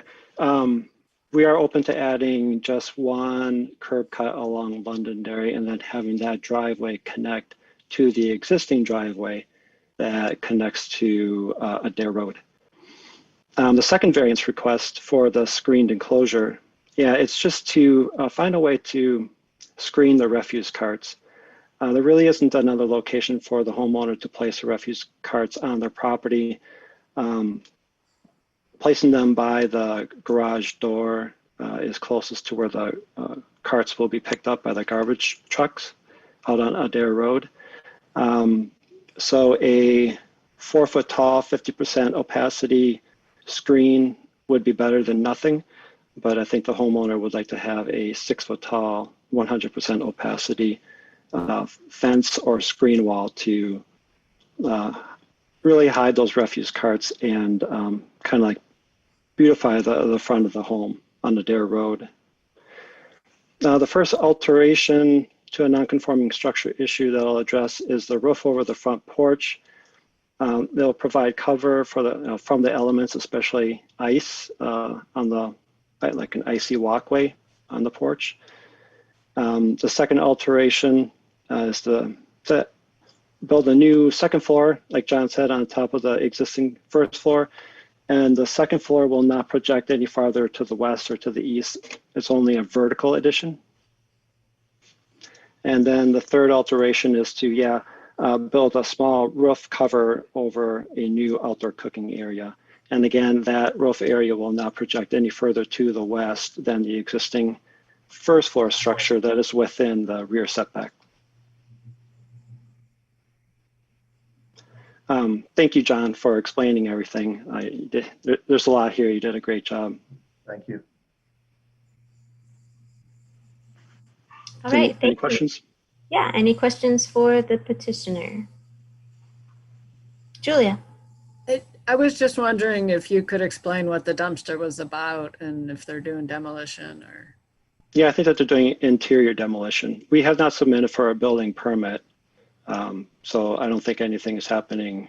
Nothing should be happening outside the house, but I think they're getting ready to do some interior work, remove tile and things like that. Okay. Todd? Yes, Mr. Krass, just to be clear, your client would be willing to go with just a single curb cut in Londonderry. And if that were true, then they would not need to apply for a variance, correct? Correct. Okay, thank you, sir.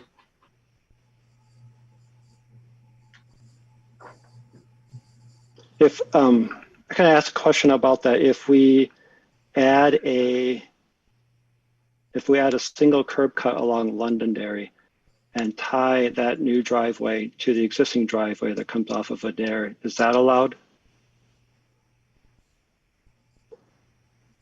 under the ordinance? Don, I think that was a question for you, sorry. Yep, and my wheels are spinning. And also, I wasn't aware that the city plans on building a sidewalk along Londonderry. Do you know how far off the street curb the new sidewalk will be? So on that A1.1 sheet, it's going to be somewhere between, it would be located somewhere between the right-of-way line and the Londonderry Road in that island area. It's going to go somewhere along there. Okay. To answer your question,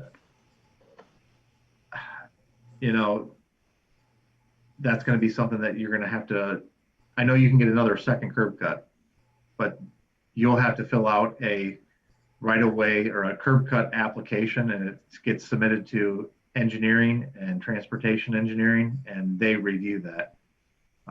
The numbers meet 2 curb cuts, but I'm not sure, I don't want to answer that yes, you can have 2 curb cuts and connect to the other driveway because I haven't seen a configuration or a layout.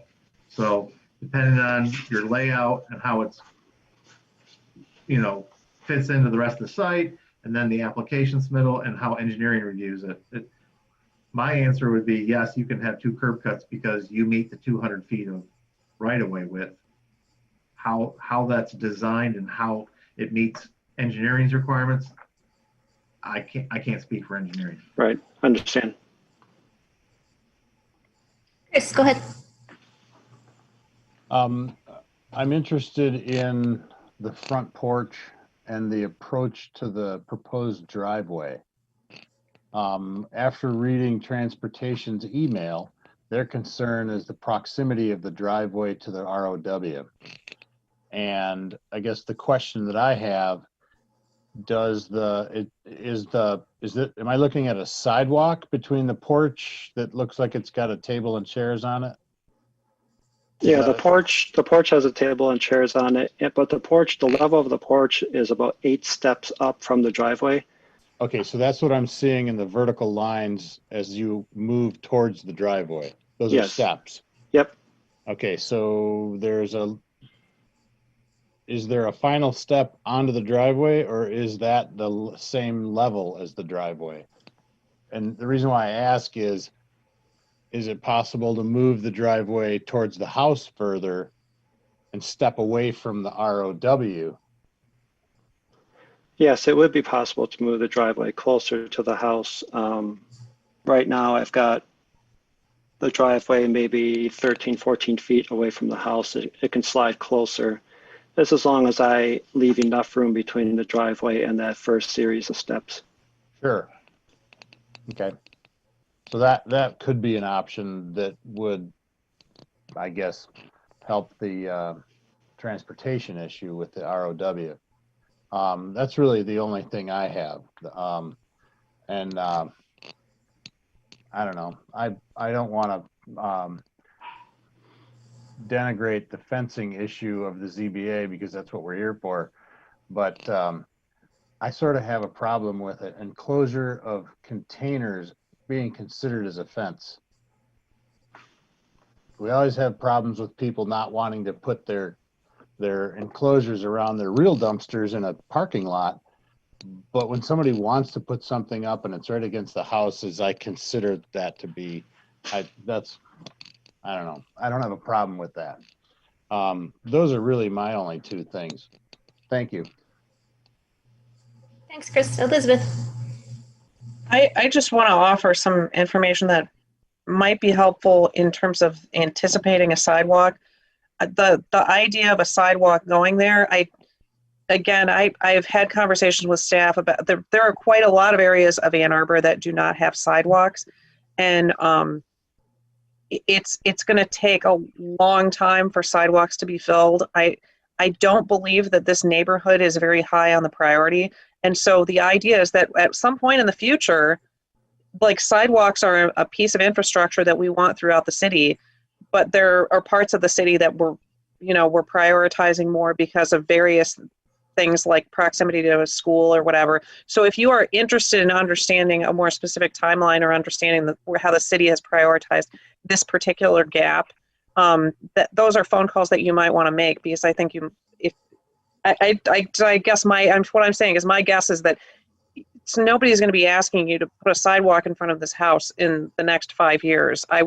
There are so many areas of the city that have gaps that are closer to shopping or closer to other things that are like reasons for why they would be prioritized. That's right.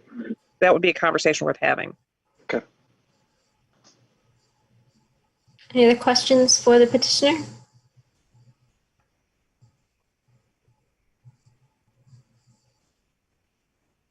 All right, if there is anyone from the public who wishes to speak on this petition, please call in now. If you have called in, please raise your hand and wait to be called on by staff.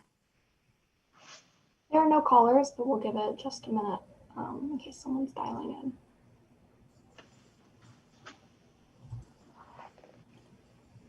I don't think we had any letters of support or objection in our packet with regard to this petition, so.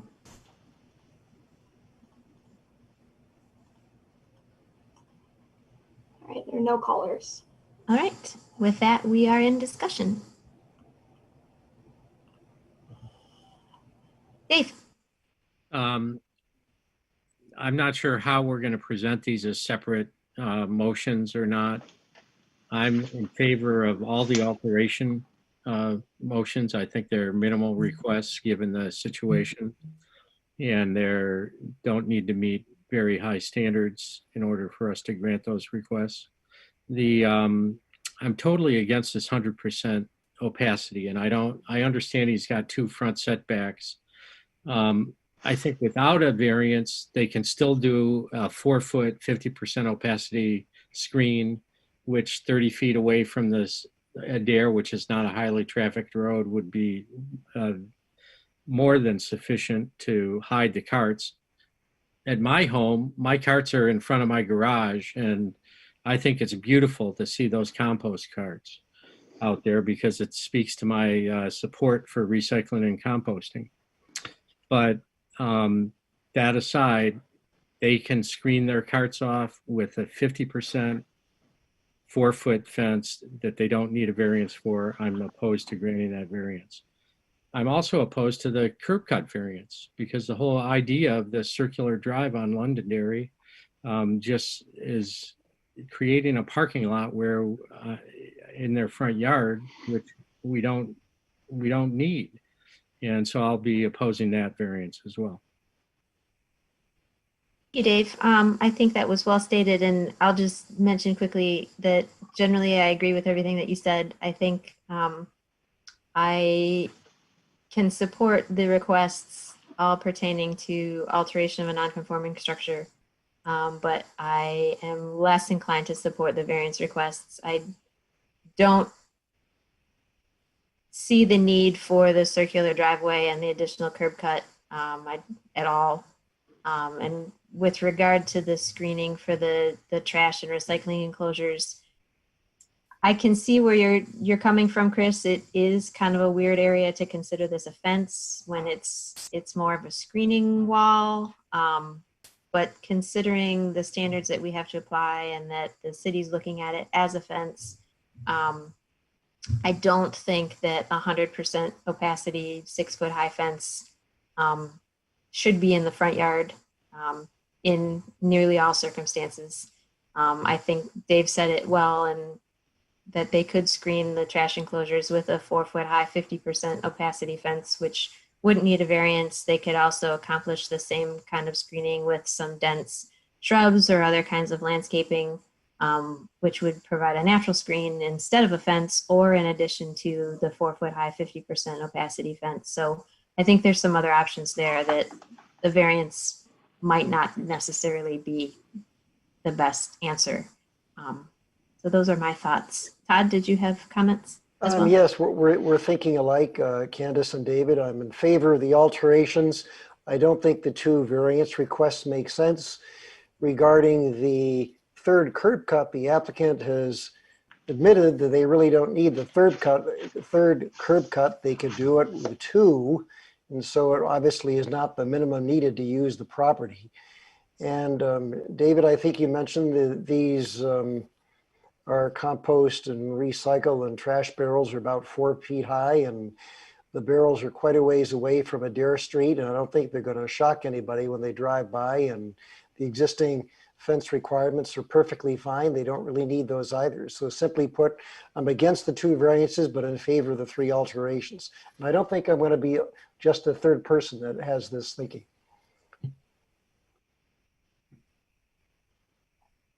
Oh, so it does. Oh, I'm sorry, Joe. Oh yeah, no, go ahead. So it brings up a procedural question for you, Candace or John. Should we have 2 proposals, one dealing with, because they are separate criteria, one with just the alterations to a non-conforming is one motion, and then to be clean, a second one regarding the variances? Maybe that would be the way to go, but. Yes, yeah, I would recommend doing 2 separate motions, just as you said, one for the alterations and one for the variance request. And that's why I sent out 2 separate worksheets. I just saw one, by the way.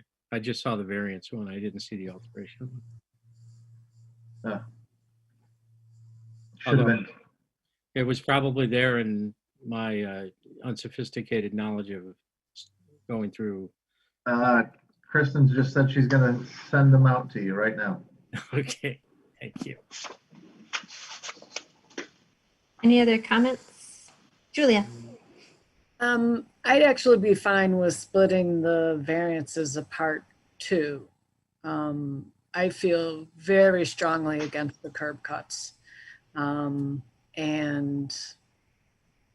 the fence I'm opposed to, but it might make sense to do them separate. I don't know. But I think the curb cuts, I mean, honestly, I even have a problem doing the 1 curb cut joining up so that the 2 streets link to each other. There are families that do walk in that neighborhood a lot. And if your kid's in front of you on the bike and you can't really see to turn a corner and you've got 2 driveways right at the corner, seems a little tricky for pedestrians and bike riders to me. So I'm just very opposed to the curb cuts. Thank you, Julia. Any other comments?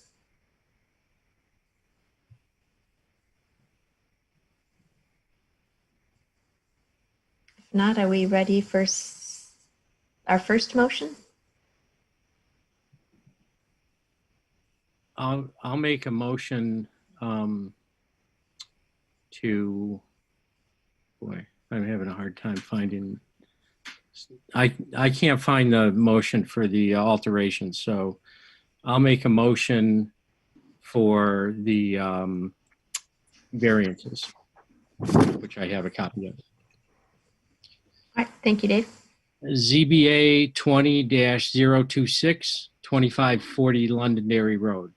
Variance. Based on the following findings and in accordance with the established standards for approval, the Zoning Board of Appeals hereby grants the following variance from Chapter 55, Unified Development Code, Section 5.21.2B, curb cuts and driveway approaches, and Section 5.26.2A1, fences, to allow a variance to allow a third curb cut along Londonderry Road that will enable a circular driveway and a variance of 2 feet in height and 50% opacity to allow a 4-foot tall, 100% opaque fence in the front yard.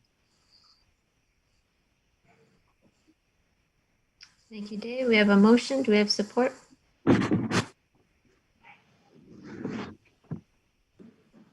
Support from Charlotte. Thank you. So this is the motion for the fence variance as well as the curb cut variance for the circular driveway, just as a reminder. Elizabeth? No. Nicole? No. Chris? No. Mike? No. I also vote no. Dave? I've already no. Julia? No. Charlotte? No. Todd? No. The variance requests are both denied. Now we need a motion for petition the request to alter the non-conforming structure. You make the motion. Thank you, Charlotte. ZBA 20-026, 2540 Londonderry Road, alteration to a non-conforming structure. The Zoning Board of Appeals hereby grants relief from Section 5.32.2, alteration to a non-conforming structure, to allow a new second-story addition that encroaches 4 feet into the front setback and 23 feet into the rear setback. The second alteration allows for a 93 square foot roof over a new outdoor barbecue area, which will not encroach further into the rear setback than the residence. The third alteration is for a new covered front porch, 136 square feet in size, that is further from the front lot line than the existing garage. Thank you, Charlotte. I have a motion. Do I have support? Support from Chris. So now this is the motion regarding the alteration to a non-conforming structure. Todd? Yes. Charlotte? Yes. Julia? Yes. Dave? DeVarty, yes. I also vote yes. Mike? Yes. Chris? Really, yes. Nicole? Yes. Elizabeth? Yes. All right. The request for alteration to a non-conforming structure has been approved. Moving on to, we have no unfinished business, new business. We have a draft of the 2021 ZBA meeting calendar. Are there any questions or comments regarding that meeting schedule? It looks like it follows our standard fourth Wednesday of the month format, with the exception of November and December, which have been combined in the first Wednesday in December. If there are no comments or questions or concerns, I guess to have a motion to approve the calendar for 2021. Motion to approve. Support? Support, DeVarty, support. Thank you. All in favor? Aye. Aye. Opposed? All right, thank you. We have our calendar for next year. Moving on to communications, I believe we have addressed all of the communications that we received. Public comment, is there anyone from the public who wishes to speak? If so, please call in and raise your hand. No callers have indicated. All right, thank you, Kristen. With that, I believe we are ready for a motion to adjourn. Do I have a motion? Motion from Elizabeth, support from Yes. Chris. All in favor? Aye. Aye. Opposed? All right, we are adjourned, everyone. Thank you. Happy holidays. Stay healthy.